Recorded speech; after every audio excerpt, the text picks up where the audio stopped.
बसंत पंचमी की कथा। जय श्री कृष्णा, राधे राधे। आप सभी भक्तों को बसंत पंचमी की बहुत बहुत शुभकामनाएं। माघ मास शुक्ल पक्ष की पंचमी को समस्त विश्व माता सरस्वती को विद्या और ज्ञान की देवी के रूप में पूजेगा। कहते हैं कि भगवान श्री कृष्ण ने सबसे पहले देवी सरस्वती की पूजा की। तो प्रिय भक्तगणों, अपने सुख, समृद्धि और ज्ञान बुद्धि में बढ़ोतरी के लिए आइए माता सरस्वती का ध्यान करते हुए कथा का श्रवण करते हैं। माँ सरस्वती आपकी मनोकामनाएं पूर्ण करे। यह उस समय की बात है जब काल का पहिया अभी घूमना शुरू ही हुआ था।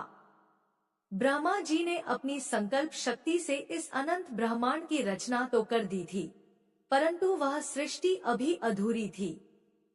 उस आदि काल के भारत की भूमि पर पर्वत थे, नदियां थी, सघन वन थे और जीव जंतु भी थे, लेकिन चारों ओर एक भयावह सन्नाटा पसरा हुआ था।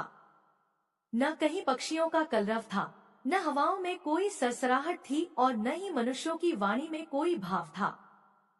सृष्टि के रचयिता भगवान ब्रह्मा अपनी इस रचना को देख रहे थे, लेकिन उनके मुख पर संतोष की लकीरें नहीं थी। उन्होंने पंच तत्वों से देह तो गढ़ दी थी, परंतु उन देहों में अभिव्यक्ति का अभाव था।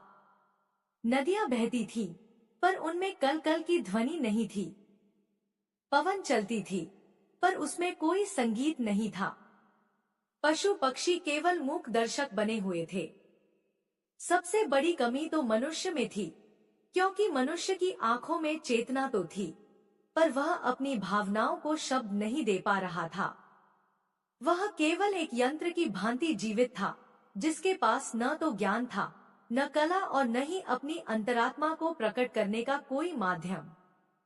ब्रह्मा जी अपनी मानस पुत्री और मानस पुत्रों को देख रहे थे, जो जड़वत खड़े थे।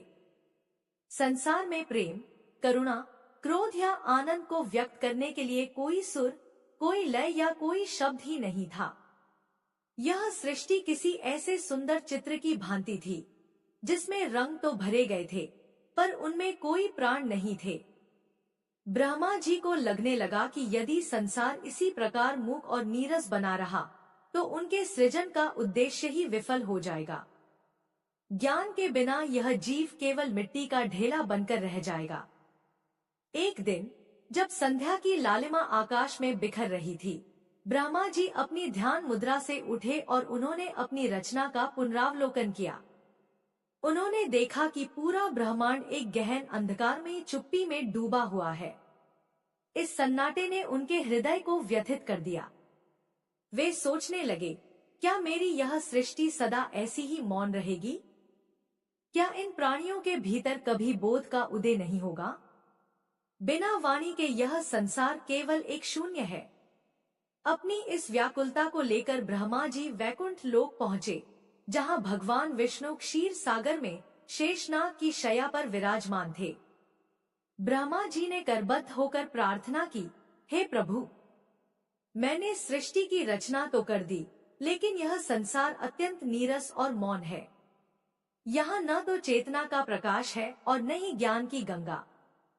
बिना वाणी के सब कुछ मृतप्राय जान पड़ता है। कृपा कर इस जड़ता को दूर करने का कोई मार्ग सुझाइए। भगवान विष्णु ने मंद मुस्कान के साथ ब्रह्मा जी की ओर देखा और बोले, ब्राह्मण, आपकी रचना में शक्ति है, पर उसमें सौंदर्य और विवेक का अभाव है। जड़ को चेतन करने के लिए शक्ति के साथ विद्या का संगम आवश्यक है। इस मौन को तोड़ने के लिए आपको आद्याशक्ति के उस स्वरूप का आह्वान करना होगा, जो स्वयं शब्द ब्रह्मा है। वह देवी जो संगीत, ज्ञान और बुद्धि की अधिष्ठात्री है, उनके प्राकट्य के बिना यह संसार अंधकारमय ही रहेगा। भगवान विष्णु के निर्देशानुसार ब्रह्मा जी वापस ब्रह्मलोक आए। उन्होंने अपने कमंडल से पवित्र जल हाथ में लिया और आदिशक्ति का ध्यान करना प्रारंभ किया। उनके भीतर एक तीव्र तड़प थी कि संसार को शब्दों का उपहार मिले। उनकी तपस्या की अग्नि से पूरा वातावरण तपने लगा। वे एकाग्र होकर उस चैतन्य शक्ति की प्रतीक्षा करने लगे, जो इस नीरस जगत में सुरों का अमृत घोल सके। तभी अचानक आकाश में एक अलौकिक श्वेत प्रकाश पुंज चमकने लगा। वह प्रकाश इतना शीतल और दिव्य था कि संपूर्ण ब्रह्मांड की तपन शांत होने लगी। उस ज्योतिर्मय मंडल के मध्य से एक अत्यंत सौम्य और मनोहारी आकृति उभरने लगी। वह देवी साक्षात श्वेत वस्त्रों में लिपटी हुई थी, मानो सादगी और पवित्रता ने स्वयं देह धारण कर ली हो। उनके चेहरे पर करोड़ों सूर्यों का तेज था, परंतु वह तेज आंखों को चुभने वाला नहीं, बल्कि शीतलता प्रदान करने वाला था। ब्रह्मा जी ने देखा कि देवी के 4 हाथ थे। एक हाथ में वीणा थी, जो संगीत और ब्रह्मांडीय कंपन का प्रतीक थी। दूसरे हाथ में पुस्तक थी, जो समस्त शास्त्रों और बोध का सार थी। तीसरे हाथ में माला थी, जो सतत साधना और मंत्र शक्ति का प्रतिनिधित्व कर रही थी। और चौथा हाथ वरद मुद्रा में था, जो समस्त जगत को अभयदान और ज्ञान का आशीर्वाद दे रहा था। जैसे ही देवी ने अपने चरण इस धरती पर रखे, प्रकृति में एक विचित्र हलचल होने लगी। अभी तक जो वायु रुकी हुई थी, वह मंद मंद बहने लगी। जो फूल मुरझाए हुए थे, वे खिलने की प्रतीक्षा करने लगे। यह वसंत ऋतु के आगमन का वह पहला क्षण था, जिसने भविष्य के उल्लास की नींव रखी।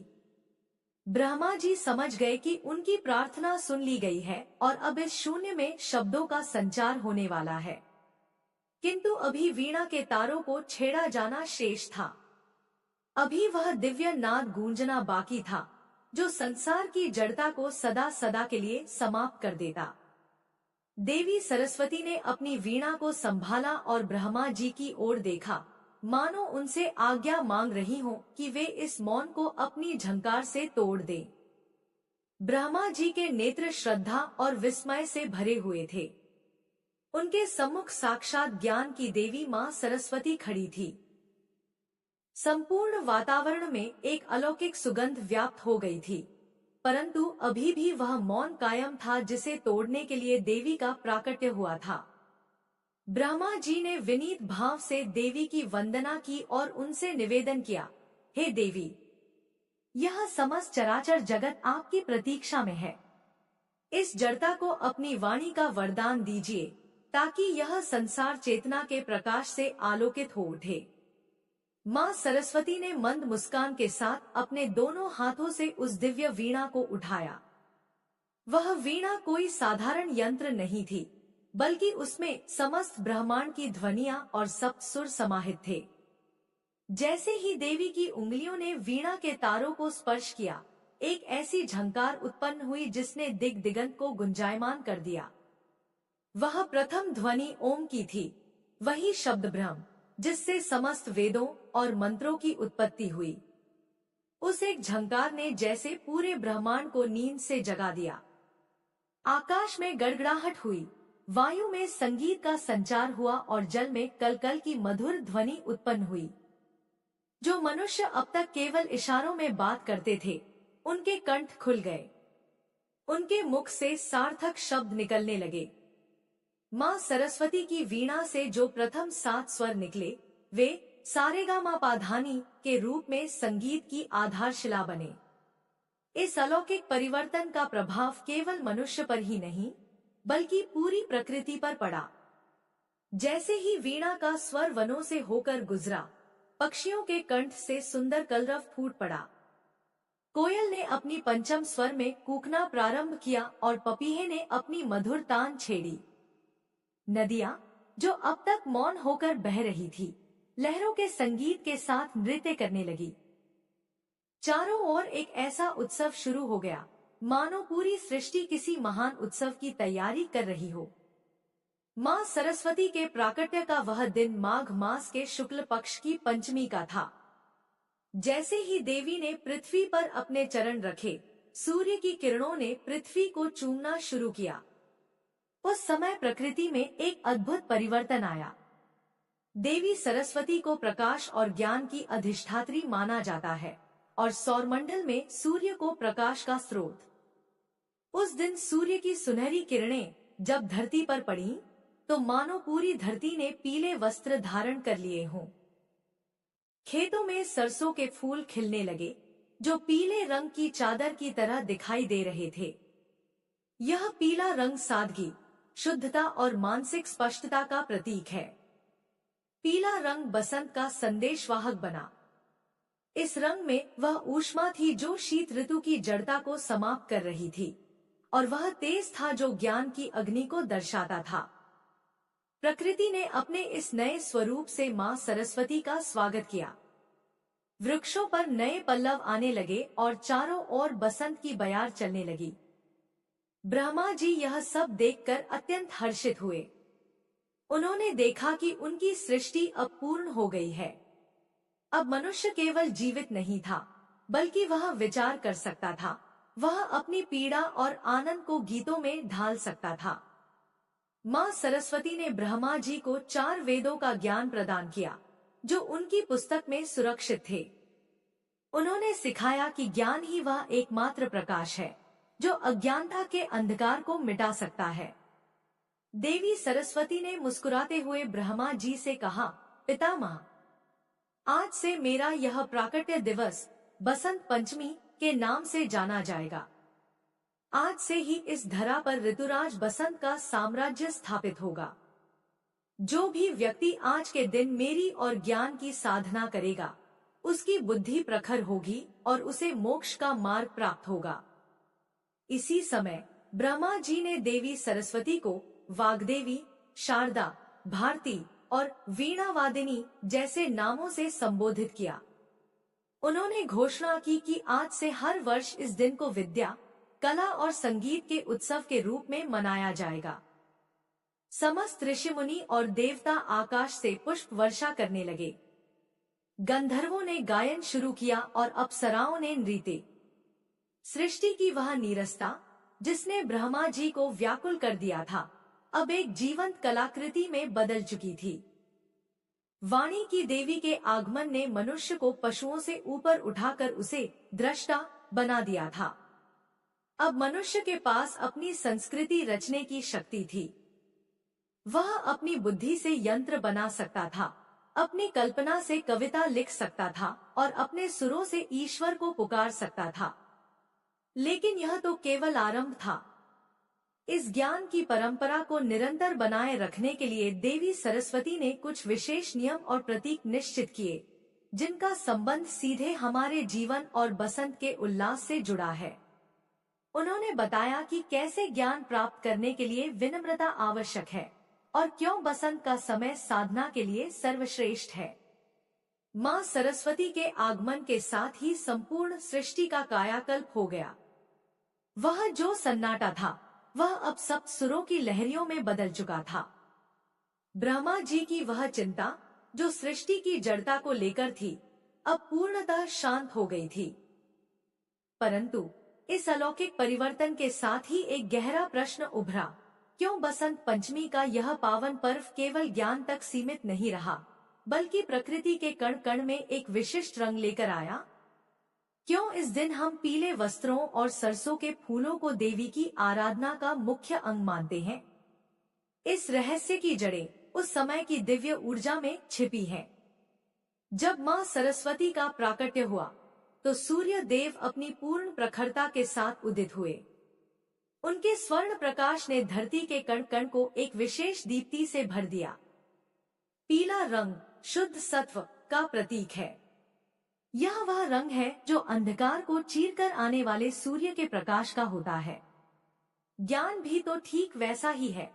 वह हमारे भीतर के अज्ञान रूपी अंधकार को मिटाकर आत्मा को प्रकाशित कर देता है। इसीलिए मां सरस्वती की कृपा को आत्मसात करने के लिए भक्तों ने पीले रंग को अपना माध्यम बनाया। उस आदि बसंत में भारत की धरती पर सरसों के लहलहाते खेत साक्षात स्वर्ण की भांति चमकने लगे। सरसों का पीला फूल केवल एक पुष्प नहीं है, बल्कि वह देवी सरस्वती के चरणों में प्रकृति द्वारा अर्पित किया गया पहला उपहार है। सरसों का पौधा जब पूरी तरह से तैयार हो जाता है, तब वह अपनी परिपक्वता को पीले रंग के माध्यम से प्रकट करता है। आध्यात्मिक दृष्टि से यह इस बात का संदेश है कि जब मनुष्य के भीतर ज्ञान परिपक्व होता है, तो उसके स्वभाव में भी सरसों के फूलों जैसी कोमलता, सादगी और निखार आ जाता है। बसंत पंचमी के दिन से ही ऋतुराज बसंत का विधिवत आगमन माना जाता है। शीत ऋतु की कठोरता के बाद जब प्रकृति थक कर ठिठुरने लगती है, तब बसंत उसे एक नई ऊर्जा और नई चेतना प्रदान करता है। पेड़ों से पुराने पत्ते झड़ जाते हैं और नए कोमल पल्लव जन्म लेते हैं। यह इस बात का आध्यात्मिक संकेत है कि ज्ञान प्राप्त करने के लिए हमें अपने भीतर के पुराने, जड़ और व्यर्थ के विचारों को त्यागना होगा। जिस प्रकार वृक्ष पुराने पत्तों का मोह त्याग कर ही नए जीवन का स्वागत करता है, उसी प्रकार एक सच्चा विद्यार्थी अपने पूर्वाग्रहों और अहंकार को त्याग कर ही सरस्वती की कृपा प्राप्त कर सकता है। इसी दिन से विद्यारंभ संस्कार या अक्षर अभ्यास की महान परंपरा का सूत्रपात हुआ। प्राचीन भारत के गुरुकुलों में नन्हे बालकों को इसी दिन पहली बार पट्टी और कलम पकड़ाई जाती थी। माना जाता है कि बसंत पंचमी के दिन मां सरस्वती स्वयं अपनी अदृश्य उंगलियों से बालक की जिह्वा पर ओम अंकित करती हैं, जिससे उसकी वाणी में पवित्रता और बुद्धि में कुशाग्रता आती है। पीला रंग एकाग्रता बढ़ाने वाला माना गया है। विद्यार्थी जब पीले वस्त्र पहनकर मां की वंदना करते हैं, तो उनका मन शांत और ध्यानमग्न होता है, जो विद्या ग्रहण करने की पहली अनिवार्य शर्त है। बसंत पंचमी केवल एक धार्मिक अनुष्ठान नहीं, बल्कि भारत की सांस्कृतिक चेतना का एक जीवंत उत्सव बन गई। उत्तर में हिमालय की तराई से लेकर दक्षिण के सागर तट तक खेतों में फैली पीली चादर मां के स्वागत का बिछौना बन गई। लोग इस दिन पीले पकवान बनाते हैं, केसर युक्त मीठे चावल का भोग लगाते हैं और एक दूसरे को बसंत की बधाई देते हैं। यह उत्सव हमें सिखाता है कि उत्सव का असली आनंद त्याग और साधना में है। देवी सरस्वती का श्वेत स्वरूप शांति और पवित्रता का प्रतीक है, जबकि बसंत का पीला रंग सक्रियता और उत्साह का। इन दोनों का मिलन ही संपूर्ण जीवन है। बिना ज्ञान के उत्साह उन्माद बन जाता है और बिना उत्साह के ज्ञान केवल जड़ सूचना बनकर रह जाता है। मां सरस्वती ने इस दिन हमें यही संतुलन सिखाया। उन्होंने सिखाया कि कैसे संगीत के माध्यम से अपनी भावनाओं को परिष्कृत करना है और कैसे शास्त्रों के माध्यम से अपनी बुद्धि को धार देनी है। ब्रह्मा जी ने देखा कि देवी सरस्वती की वीणा से निकली हर तरंग सृष्टि के एक एक तत्व को प्रभावित कर रही थी। जहां उनकी वीणा का नाद गूंजा, वहां की भूमि उर्वर हो गई। जहां उनकी करुणा की दृष्टि पड़ी, वहां के मनुष्यों में विवेक जागृत हुआ। बसंत पंचमी वह सेतु बन गई जिसने परमात्मा के ज्ञान को सामान्य जन के जीवन से जोड़ दिया। यह वह दिन था जब मनुष्य ने पहली बार यह अनुभव किया कि वह केवल हाड़ मांस का पुतला नहीं है, बल्कि उसके भीतर वह सामर्थ्य है कि वह अपनी बुद्धि और कला से देवताओं के समान बन सकता है। किंतु इस अपार ज्ञान और ऐश्वर्य के साथ एक चेतावनी भी जुड़ी थी। ज्ञान का दीपक जलता तो है, पर यदि उसे अहंकार की हवा लग जाए तो वह बुझ भी सकता है। मां सरस्वती ने ज्ञान के साथ साथ विनय का जो पाठ पढ़ाया, वह इस कथा का सबसे महत्वपूर्ण भाग है। ज्ञान प्राप्त करने के बाद मनुष्य का व्यवहार कैसा होना चाहिए और कैसे अहंकार विद्या की साधना में सबसे बड़ी बाधा बनता है, इसे समझना अनिवार्य है। सृष्टि अपस्वर, लय और ज्ञान से सराबोर थी। ब्रह्मा जी के अनुरोध पर प्रकट हुई मां सरस्वती ने न केवल संसार को वाणी दी, बल्कि उन्होंने जीवन जीने का उच्चतम आदर्श भी प्रस्तुत किया।